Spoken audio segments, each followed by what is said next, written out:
Sermón del día de hoy, agradecido con el Señor por tenernos una vez más reunidos hoy en su día, estar reunidos como esa familia en Cristo Jesús para la cual hemos sido redimidos. Vamos a iniciar nuestro sermón leyendo las Escrituras y vamos a leer Juan capítulo 3 y permítame leer desde el 31 al 36, a pesar de que habíamos dicho de que hoy íbamos a tratar el último versículo, el versículo 36, que había quedado pendiente, pero es necesario que recordemos lo que hemos estado viendo la semana anterior y así conectar la idea con respecto al versículo 36. El, el sermón de hoy tiene un tema, tiene como título un tema no popular. ¿Y cuál es ese tema no popular? La ira de Dios. Y vamos a leer las escrituras en Juan capítulo 3, versículos del 31 al 36. Dice así la bendita y eterna palabra de nuestro Dios. El que de arriba viene es sobre todos. El que es de la tierra es terrenal y cosas terrenales habla. El que viene del cielo es sobre todos, y lo que vio y oyó, esto testifica, y nadie recibe su testimonio. El que recibe su testimonio, este atestigua que Dios es veraz, porque el que Dios envió, las palabras de Dios habla, pues Dios no da el Espíritu por medida.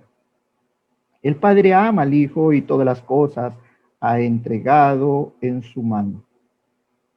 El que cree en el Hijo tiene vida eterna, pero el que rehúsa creer en el Hijo no verá la vida, sino que la ira de Dios está sobre él. Oremos, hermanos.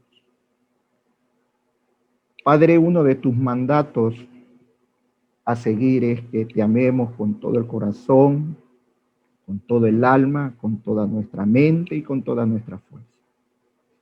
Ayúdanos, Señor, de que podamos llegar a amarte como tú mereces ese amor.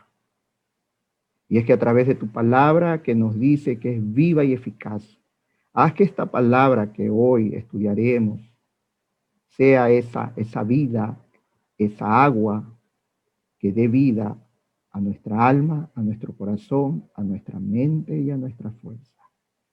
Todo esto lo pedimos en los méritos de tu Hijo Jesús, nuestro Señor y Salvador, y en la guía de tu precioso Espíritu Santo. Amén.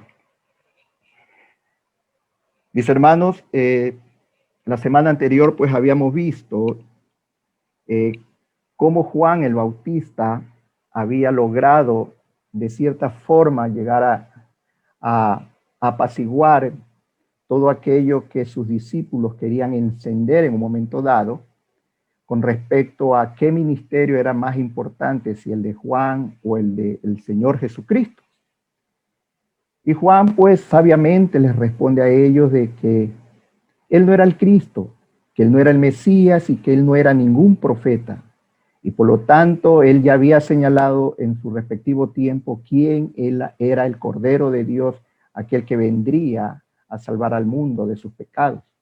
Y por lo tanto, él les hace ver a sus discípulos de que él tenía de alguna forma que menguar para que el Señor Jesús, para que el ministerio del Señor Jesús crezca y sea más importante. Habíamos dicho que él tenía muy claro que él era el amigo del novio y que el Señor Jesús era el novio y que venía por su novia.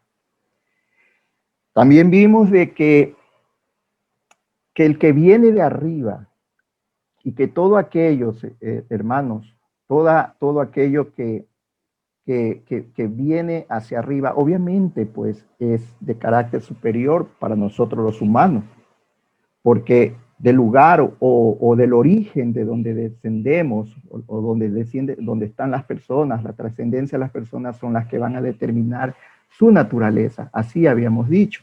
Y nuestro Señor Jesús pues venía del cielo y por lo tanto él tenía un origen divino y no así Juan, que era terrenal y por lo tanto él tenía una mayor importancia. Y que el Señor Jesús había venido a esta tierra, ¿a qué?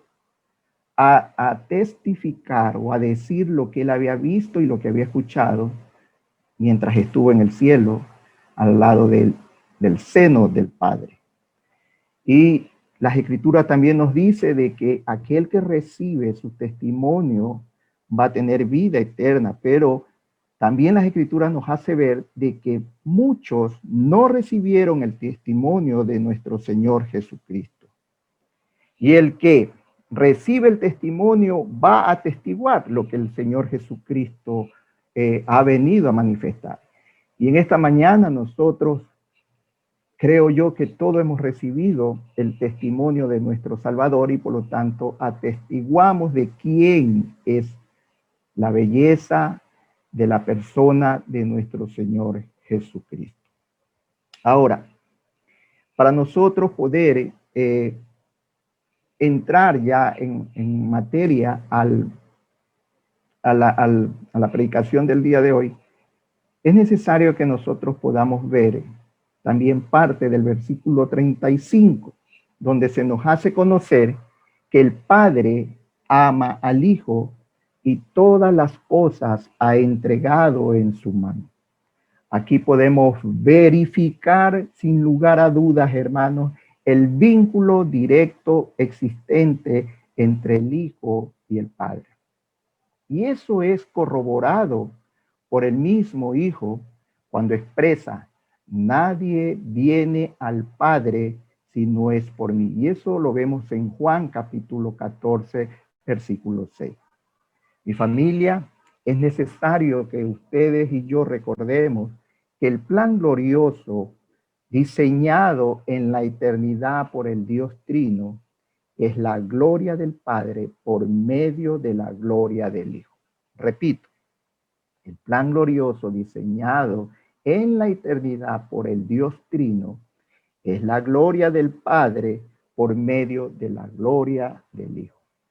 Este es el plan diseñado antes de la fundación del mundo, es decir, antes de que todo sea creado. Y esta realidad la podemos ver en Efesios capítulo 1, versículos del 9 al 10, cuando se nos menciona lo siguiente. Vayamos a Efesios capítulo 1, versículos del 9 al 10. Y dice así: dándonos a conocer el misterio de su voluntad, según su beneplácito, el cual se había propuesto en sí mismo. ¿Qué se había propuesto el Padre en sí mismo? Versículo 10 nos lo responde: de reunir todas las cosas en Cristo, en la dispensación del cumplimiento de los tiempos, así las que están en los cielos como las que están en la tierra. Ahora bien, el objetivo principal de esta cita bíblica es que el Padre tenía una propuesta en sí mismo, y esa propuesta era el de reunir todas las cosas en su Hijo Jesucristo. Y en Filipenses capítulo 2, versículos 10 al 11, también se nos manifiesta lo siguiente. Acompáñenme a Filipenses capítulo 2, versículos del 10 al 11. Y aquí el mismo apóstol Pablo nos dice: para que en el nombre de Jesús se doble toda rodilla de lo que están en los cielos y en la tierra y debajo la tierra. Versículo 11 dice: y toda lengua confiese que Jesucristo es el Señor, para gloria de Dios Padre. Por eso dijimos, si se dan cuenta, por eso dijimos que el plan glorioso diseñado en la eternidad es que la gloria de Dios Padre a través de la gloria del Hijo. Es decir, cuando ustedes y yo glorificamos al Hijo, también glorificamos al Padre. Por tanto, si la humanidad no acepta el testimonio de Jesús, no habría esperanza alguna, ya que estaría rechazando el plan de Dios para la existencia del universo. Así que cuando nosotros escuchamos, adoro y amo a Dios, pero no están de acuerdo con eso que la salvación es por fe. O también solemos escuchar, amo y necesito a Jesús, pero no comparto la enseñanza de los evangélicos. Otros también saben decir, bueno, yo sé lo que es en realidad el Señor Jesucristo, y lo sé, y yo creo en Dios, pero todavía no me ha tocado la hora, no tengo tiempo, dejemos que el Señor me llame. Personas con estos pensamientos, les sería bueno que mejor se quedaran callados antes de denunciar estas barbaridades incoherentes. El Padre ama al Hijo y todas las cosas han sido entregadas en su mano, así lo dice este versículo. Y dentro de estas cosas, hermanos, el Padre ha entregado al Hijo ser el juez o el que oficie el juicio. Es decir, el Padre ha asignado para que el Señor Jesús lleve a cabo el juicio final. Veamos lo que dice más adelantito en este mismo evangelio, en el capítulo 5, en los versículos 22 y 23. Porque el Padre a nadie juzga, sino que todo juicio dio al Hijo. Y nos preguntamos, ¿y para qué le dio esto el Padre al Hijo? La respuesta la encontramos en el versículo 23, cuando dice, para que todos honren al Hijo como honran al Padre. El que no honra al Hijo, no honra al Padre que le envió. Y es que, hermano, todos algún día hemos de comparecer ante el tribunal de Cristo. Imaginémonos estar allí, ante el cual hemos despreciado su mensaje frente a frente, al que le hemos dicho mentiroso. Porque recordemos que habíamos dicho de que aquellos que no aceptan el testimonio del que ha sido enviado desde el cielo, no hace veraz a Dios, lo hace mentiroso. Y alguien podría decir, yo nunca le he dicho mentiras a Jesús. Pero cuando pensamos y decimos que nuestra salvación se debe a las buenas acciones que hacemos, cuando decimos que somos malos, pero hay otros más malos que nosotros. A pesar de todo este tipo de acciones y actitudes, lo que estamos diciendo es que aquel que tiene derecho de hacer juicio es un mentiroso.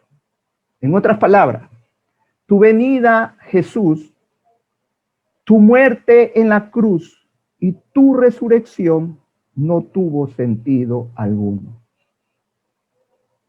Algunos que piensen así, que el destino eterno de una persona se determinará por el recuento de todas sus obras, tanto buenas como las malas, puesta en una balanza de justicia, y que delante del Señor se inclinará hacia el lado que más pese, sea lo bueno o sea lo malo, lo que aquí está expresándole a aquel que hará el juicio, tu muerte en la cruz no tuvo sentido. Mi familia, la única manera de huir al juicio es recibiendo el testimonio del juez. La única manera de huir al juicio es recibiendo el testimonio del juez. Es por eso que el evangelista Juan cierra con el versículo 36 diciendo lo siguiente: el que cree en el Hijo tiene vida eterna, pero el que rehúsa creer en el Hijo no verá la vida, sino que la ira de Dios está sobre él. Veamos lo primero, que yo diría lo más hermoso y lo más glorioso de las verdades. Y es que disfrutamos aquellos que por medio del Espíritu Santo nos hemos aferrado a nuestro Señor y Salvador Jesucristo. ¿Y qué cosa es lo que nosotros disfrutamos? es que el que cree en el Hijo tiene vida eterna. Ahora, todos los argumentos expuestos anteriormente han servido para demostrar que la revelación divina proporcionada por Cristo es infalible, segura y cierta, tal como las Escrituras. Infalible, segura y cierta. Y así hay que recibirla, hermano. Este es el medio por el que el hombre llega a tener vida eterna, solo por la fe en Cristo. El hombre puede disfrutar que todas las bendiciones de Dios. Es solamente por eso. Fuera de Cristo no hay bendición alguna para el hombre, ni esperanza de vida eterna. Y eso tenemos que tenerlo muy claro, mis hermanos. Notemos que para tener la seguridad de la vida eterna, no es necesario esperar el momento de la muerte. El versículo nos dice, no dice el versículo, no tendrá, sino dice, tiene vida eterna. El que cree en el Hijo tiene vida eterna, no dice tendrá vida eterna.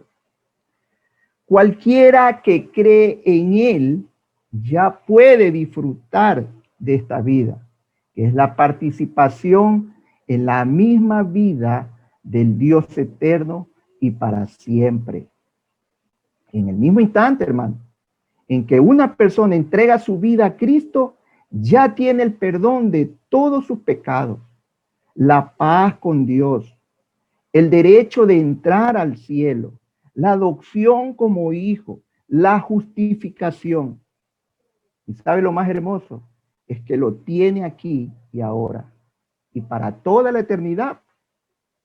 Los creyentes ya tienen la certeza de su salvación, sin temer al futuro juicio que vendrá sobre todos los hombres.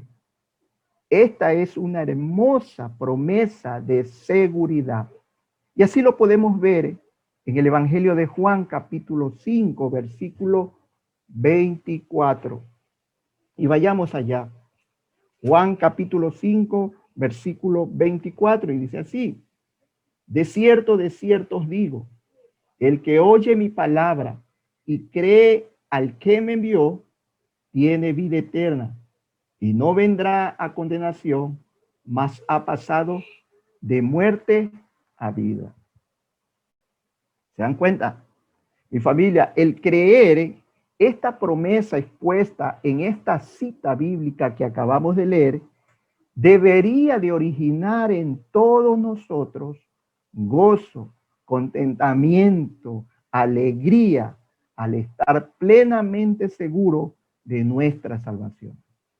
Dígame si no es así. Así lo indica el apóstol Juan en su primera epístola, cuando manifiesta de que si creemos en el testimonio apostólico, que es el testimonio de nuestro Señor Jesucristo, debemos de vivir gozosos.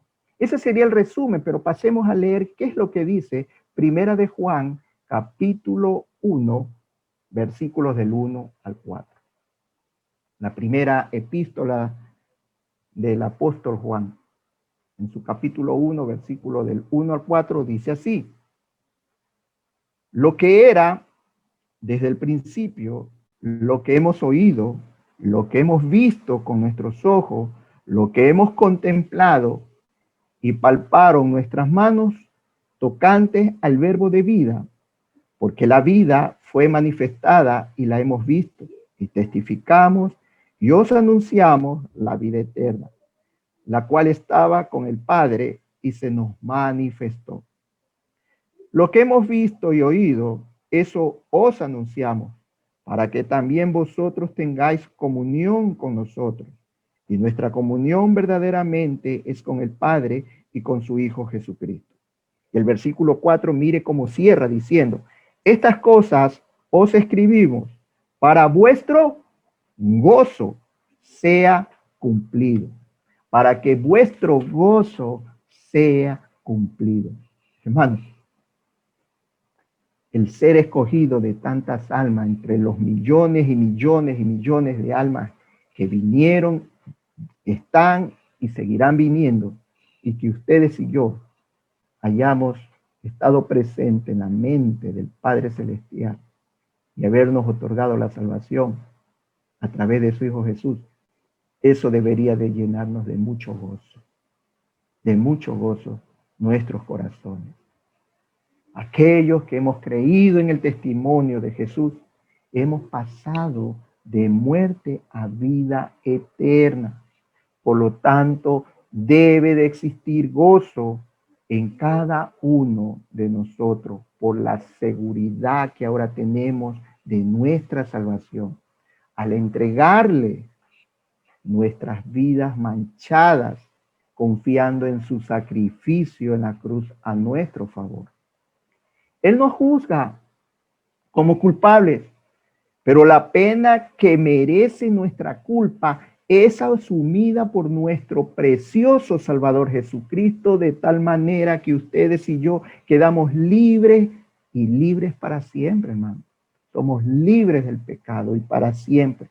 Por eso debemos de estar seguros que iremos al cielo, porque su vida impecable, es decir, la vida de Jesús, la vida impecable de Jesús, su muerte en la cruz, su resurrección, y porque el Padre lo ha dicho, el que cree en el Hijo tiene vida eterna. El que cree en mi Hijo tiene vida eterna. Esa es una promesa del Padre, hermano, para nosotros.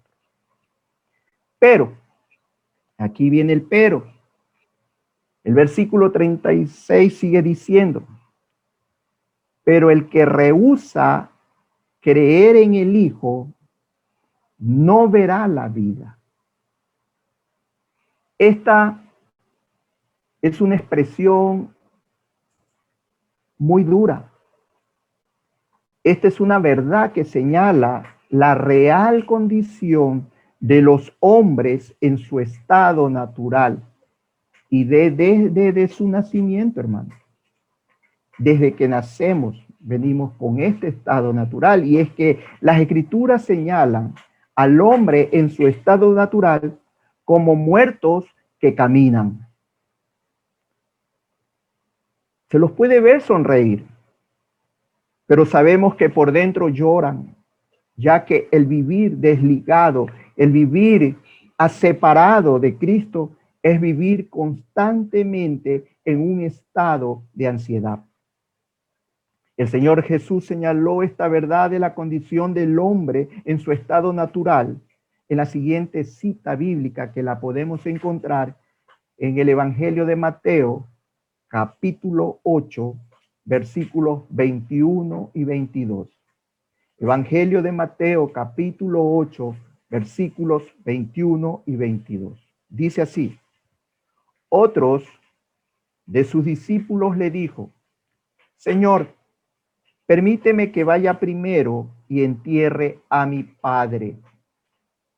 Jesús le dijo, sígueme, deja que los muertos entierren a sus muertos. ¿Nos damos cuenta? Todo hombre en su estado natural es un muerto que camina.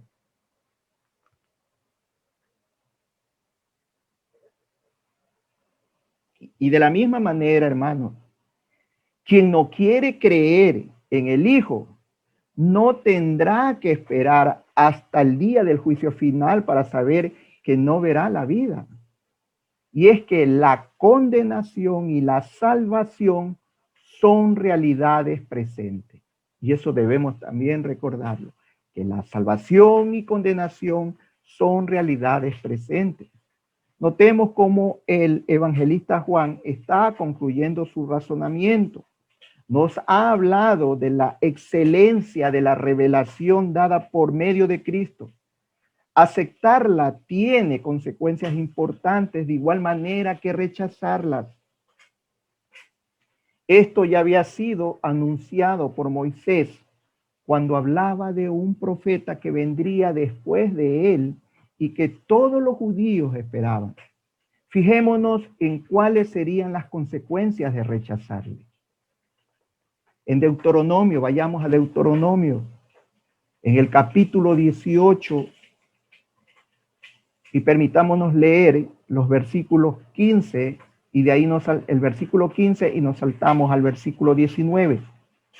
Deuteronomio capítulo 18, versículos 15 y 19. Dice así: profeta de en medio de ti, de tus hermanos como yo, te levantará Jehová tu Dios, a él oiréis. Mas a cualquiera que no oyere mis palabras, que él hablare en mi nombre, yo le pediré cuenta. Y aquí estaba hablando de nuestro Señor Jesucristo. Mas cualquiera que no oyere las palabras del Señor Jesús, él iba a pedirle cuenta.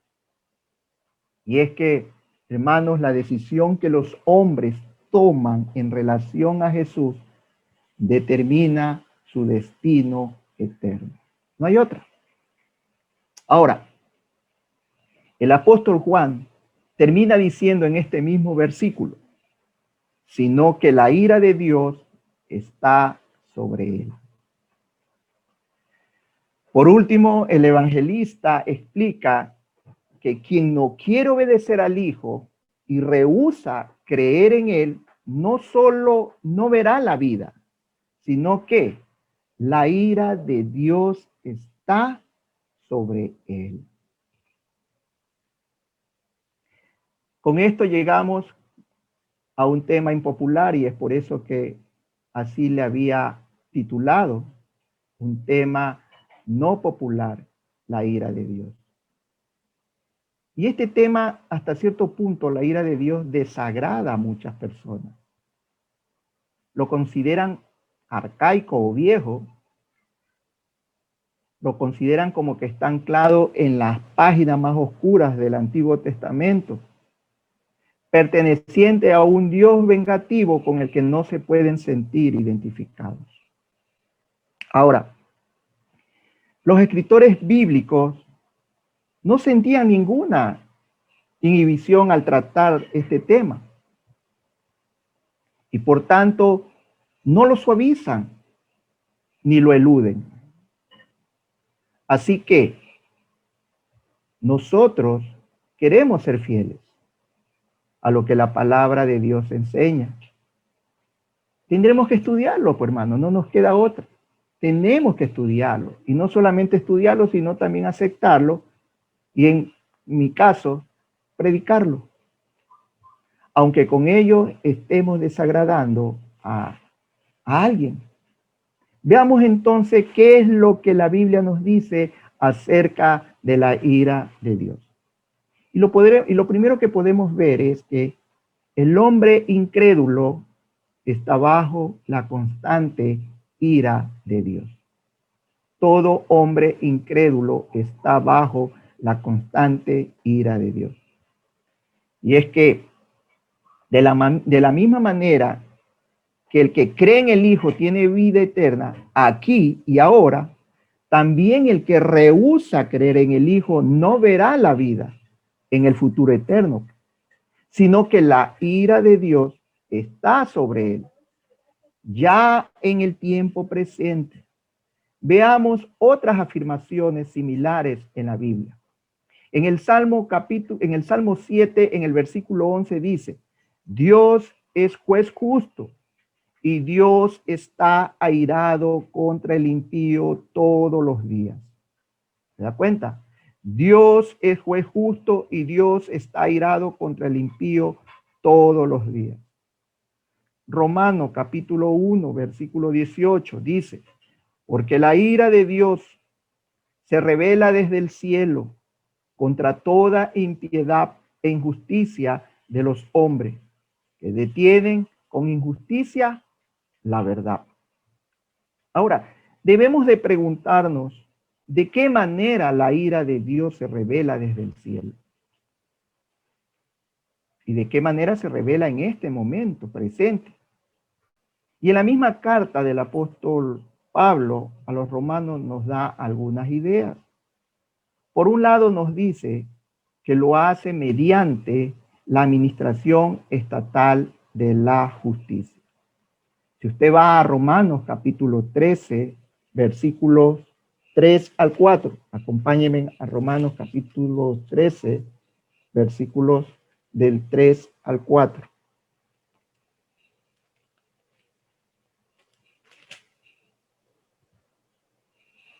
Dice, porque los magistrados no están para infundir temor al que hace el bien, sino al malo.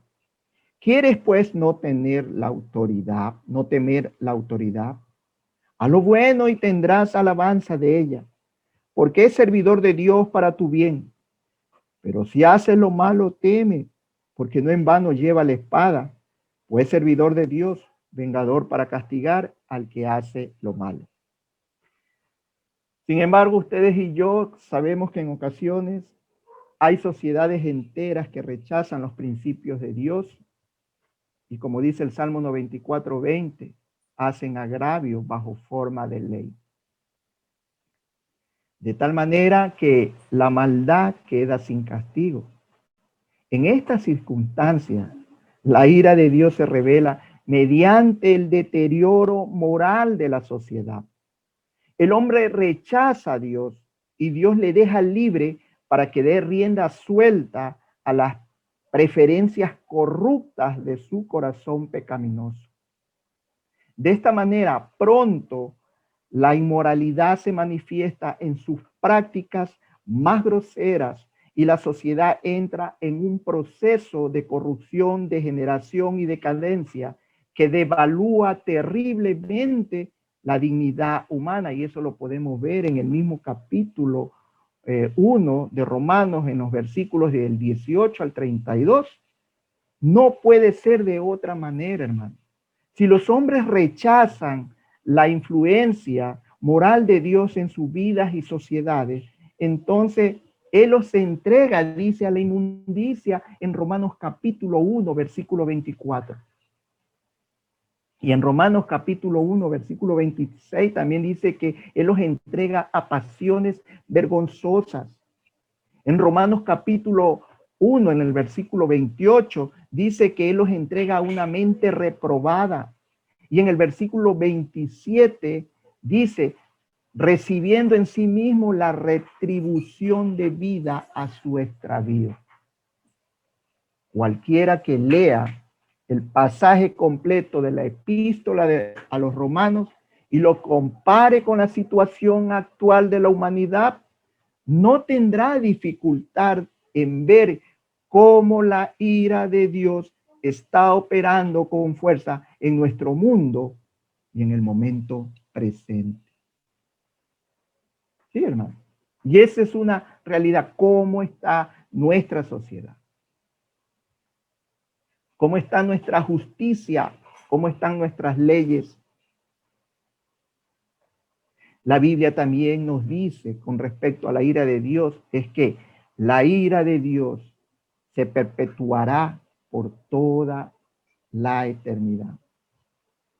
Y es que habiendo dicho lo anterior, debemos de admitir que hay muchas injusticias y pecados que no parecen haber recibido algún tipo de castigo por parte de Dios en este mundo.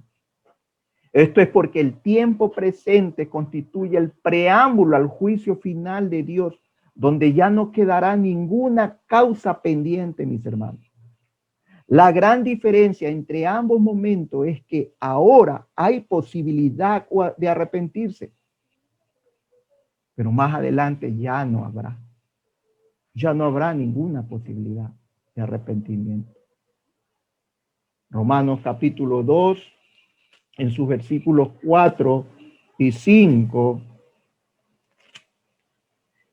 nos dice, o menosprecias la riqueza de su benignidad, paciencia y longanimidad, ignorando que su benignidad te guía al arrepentimiento, pero por tu dureza y por tu corazón no arrepentido, atesoras para ti mismo ira para el día de la ira y de la revelación del justo juicio de Dios. ¿Nos damos cuenta? ¿Nos damos cuenta la condición del hombre? Esto también ha sido cuestionado por muchas personas. Dicen que no es justo por parte de Dios que castigue a alguien durante toda la eternidad por los pecados. Hay gente que dice que el infierno está aquí. Hay otros que no creen que exista un infierno. Y que Dios no castiga nuestros pecados por muy grandes que estos sean, o que se hayan cometido durante el breve periodo de esta vida en la tierra. Pero esta objeción, hermanos, se basa en varias premisas falsas.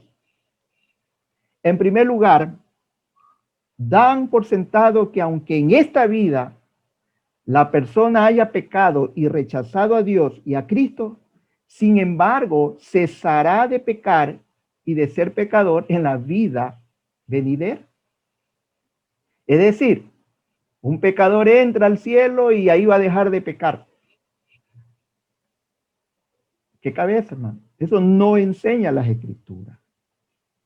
Si uno no se arrepiente, no verá la vida eterna. El que rechaza el testimonio del enviado del cielo por el Padre, no verá vida eterna. Y eso sabemos. En segundo lugar, asumen también que va a pesar de que durante esta vida han rechazado arrepentirse. Sin embargo, lo harán, dice, en la vida eterna. ¿Usted cree en eso? Que en la vida eterna van a ellos arrepentirse. Pero eso tampoco es cierto. Aquellos que han rechazado al Salvador y negado a Dios seguirán haciéndolo también. Hay una parábola muy conocida por nosotros en Lucas, donde habla acerca de el rico y Lázaro. Podemos ver ahí si el rico se arrepintió después de que estuvo pasando pesares en ese lugar de tormento. En ningún momento él se arrepintió.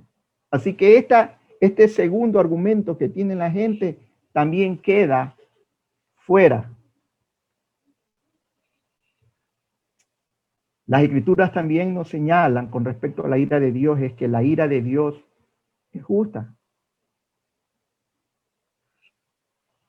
Otra de las razones por las que a muchas personas de nuestro tiempo les desagrada el tema de la ira de Dios es porque piensan que es un comportamiento indigno de parte de Dios.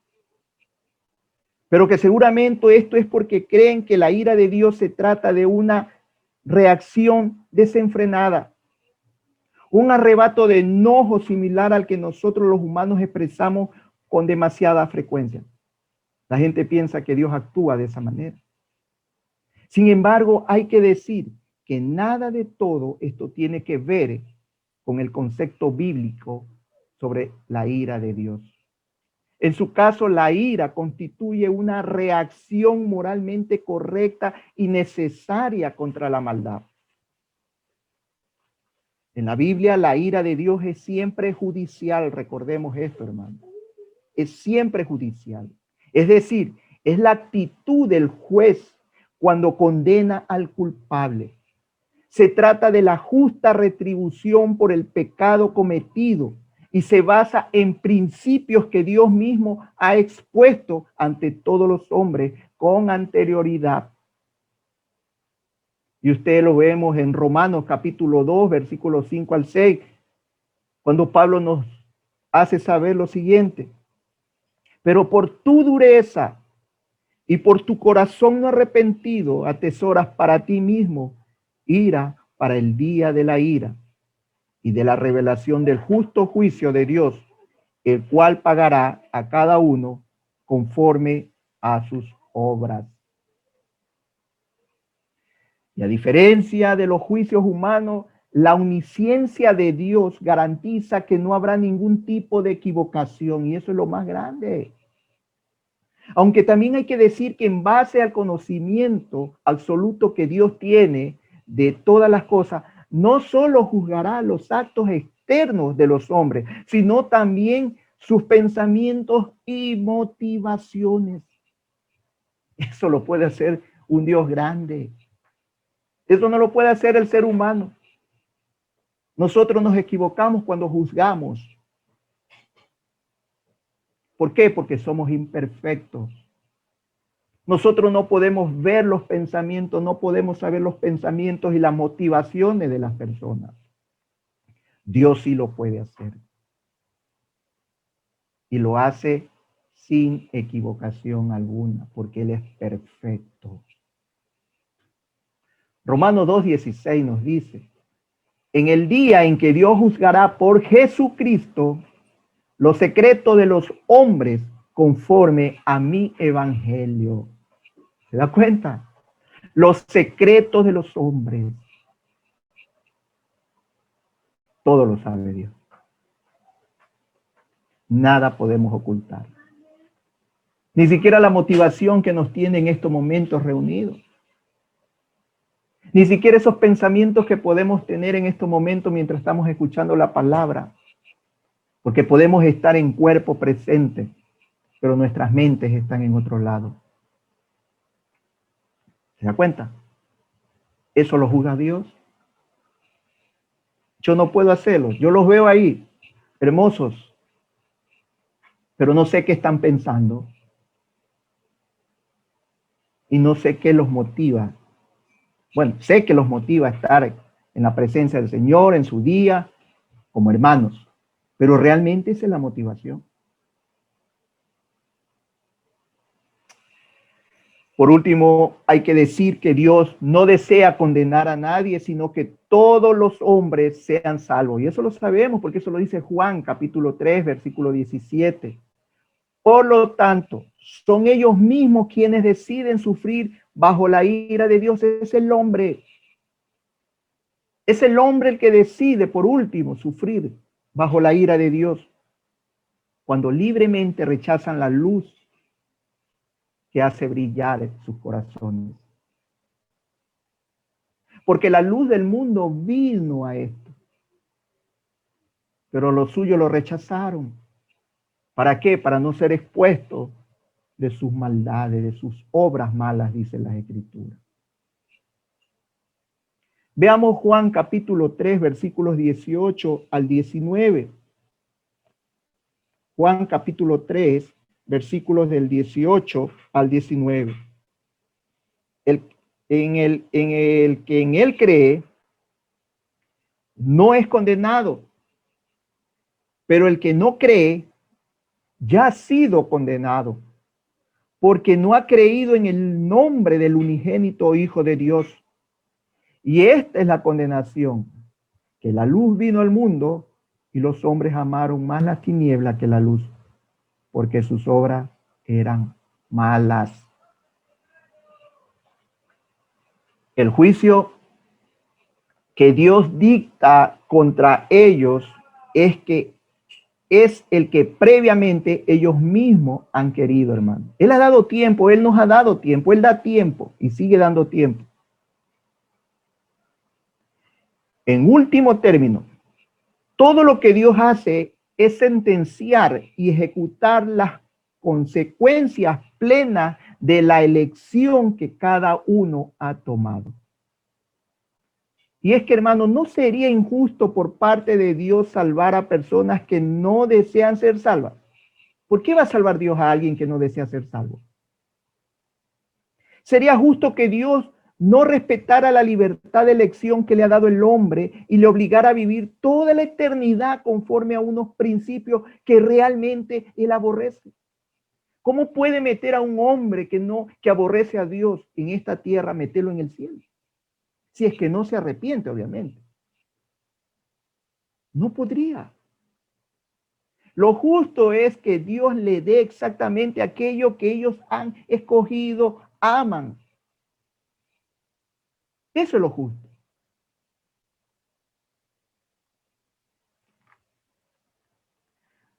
Amada familia, el hombre sin Cristo es un ser pecador, sin un Salvador, amante de transgredir constantemente la voluntad divina. Y ese estado no tiene otra respuesta de parte de Dios, sino su ira. Por último, veamos beneficios de reflexionar sobre el tema de la ira de Dios como aplicaciones para nuestras vidas. Y veamos algunas reflexiones que nos pueden ayudar para que nosotros podamos ponerlas en práctica. Todas las personas, mis hermanos, deberíamos reflexionar con frecuencia sobre la ira de Dios como una perfección de su carácter. Si lo hiciéramos, eso traería grandes beneficios a nuestra vida. Por citar, en primer lugar, se inculcaría en nosotros el odio que Dios siente hacia el pecado y dejaríamos de considerarlo ligeramente, dejaríamos de excusarlo y de paliar su falsedad y fealdad también. Esto nos ayudaría a apartarnos de él en toda su forma, es decir, del pecado. Porque si somos honestos, tal vez tengamos que reconocer que nos cuesta aceptar que el pecado provoca la ira de Dios, porque en buena medida el pecado provoca nuestra propia ira. Porque en buena medida nuestro pecado no provoca nuestra propia ira. El pecado muchas veces no está provocando ira en cada uno de nosotros. En segundo lugar, nuestra predicación del evangelio tendría mucha mayor urgencia y sería más seria y precisa. Muchas veces explicamos a los perdidos las grandes bendiciones de Dios sin mostrarle la gravedad de su estado ante la ira de Dios. Al hacerlo así fácilmente, podemos estar dando la impresión de que el pecado no es importante para Dios. Pero lo más grave de todo es que la persona no llegará a apreciar genuinamente la obra redentora de Cristo en la cruz. El hombre no podrá gritar amén, aleluya, auténticamente sin haber exclamado, ay de mí, que soy hombre pecador. Y es lo primero que debemos de hacer para tener esa libertad y poder expresarnos delante de un Dios santo. En tercer lugar, debemos de considerar que hemos sido librados de la ira venidera por medio de la muerte de nuestro Señor Jesucristo. Y eso nos llevaría a elevar nuestras almas en una ferviente y renovada alabanza, hermano. Y es que cuando nosotros cantamos y adoramos al Señor en ese espacio de tiempo que tenemos, en nuestra mente debe estar presente eso, de que ya nosotros hemos sido librados de la ira venidera y que no hay nada que nos estorbe, que hemos sido librados del pecado y nosotros somos esclavos de nuestro Señor Jesucristo. En cuarto lugar, nuestros corazones se llenarían de un santo temor de Dios, aunque esta idea resulta extraña a muchos creyentes. Veamos cómo lo expresó el autor de los Hebreos, en Hebreos capítulo 12, versículos 28 y 29.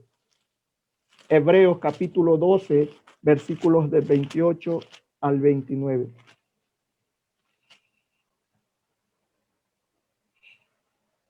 Así que recibiendo nosotros un reino inconmovible, tengamos gratitud y mediante ella sirvamos a Dios, agradándole con temor y reverencia, porque nuestro Dios es fuego consumidor. Notemos que es imposible servirle de una forma agradable a menos que lo hagamos ¿cómo? Con temor y reverencia. Y la mejor manera de conseguirlo es recordando a menudo que nuestro Dios es fuego consumidor. Evidentemente, estas nociones resultan extrañas dentro de un cristianismo moderno. El tipo de Dios que concebimos en nuestra mente es alguien flexible, alguien amoroso, alguien a que le podemos torcer el brazo, que tolera nuestras ofensas, y que se muestra amable en todos los casos. Pero déjeme decirle, hermano, que esta visión de Dios es superficial y peligrosamente inadecuada. Y por último, si queremos conocer a Dios, es imprescindible, hermanos, que nos enfrentemos honestamente con el tema de la ira de Dios, a pesar que esté pasado de moda para muchos y que despierte en nosotros prejuicios contra Él. Si es que si no lo hacemos, no podremos entender las buenas noticias de salvación. Si no hay ira de Dios, ¿de qué vamos a advertirle que el mundo tiene que ser salvo si no le advertimos que hay una ira de Dios sobre él? ¿Se da cuenta? Y va a pasar inadvertido también la propiciación lograda en la cruz, ni la maravilla del amor redentor de Dios. Tampoco entenderemos la mano de Dios en la historia y el proceder actual de Dios con los hombres de hoy. Y para concluir, hermanos, quiero dirigirme a todos los amigos que hoy me están escuchando. Me gustaría decirle lo siguiente: ten misericordia de ti mismo, humíllate y clama a Dios que te dé salvación y que puedas creer en aquel que ha venido a este mundo a testificar lo que oyó y vio en el cielo. Clama a Dios para que Él crea, Él haga de alguna forma en tu corazón y pueda darte el arrepentimiento y la fe y poder creer en ese testimonio que trajo a este mundo el Cordero de Dios encarnado y que quita el pecado del mundo. Amén. Oremos, hermanos. Amado Salvador, buen Padre Celestial, gracias te damos por el privilegio que nos das de una vez más ser expuesto a tu palabra. Permítenos, Señor, guardar esto con respecto a la ira, pero a su vez, Señor, agradecerte de lo que tú nos has librado al concedernos a través de tu Espíritu Santo el creer, el tener fe y arrepentirnos de todas nuestras maldades. Señor, gracias por esa obra tan maravillosa e inmerecida que tú has dado a nuestras vidas. Permítenos, Señor, dar la gloria en tu Hijo Jesús, para que tú también seas glorificado. Todo esto lo pedimos en los méritos de Jesús y en el poder de tu Espíritu Santo. Amén.